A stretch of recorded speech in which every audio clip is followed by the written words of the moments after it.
আসলে মুরগি আনার পর মুরগি দিয়ে রোস্ট হবে বা মুরগি দিয়ে কোনো বিশেষ আইটেম হবে, সেটা আমরা সবাই চিন্তা করে রাখি কী হবে।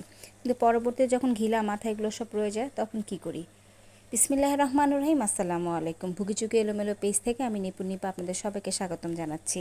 যে খাবারটা রান্না করা একটু অন্যরকম বা এটা একটু খেতে বাচ্চারা কম চায় বা বাসার লোকজনও খুব একটা পছন্দ করে না, ওই খাবারটা কীভাবে রান্না করলে সবাই খেতে পারবে, ওটা একটা অনেক বড় টেনশন হয়ে থাকে আমাদের মাথায়, যারা আমরা সবসময় রান্না করি। ঘরের পুরো দায়িত্ব আমাদের উপরে থাকে।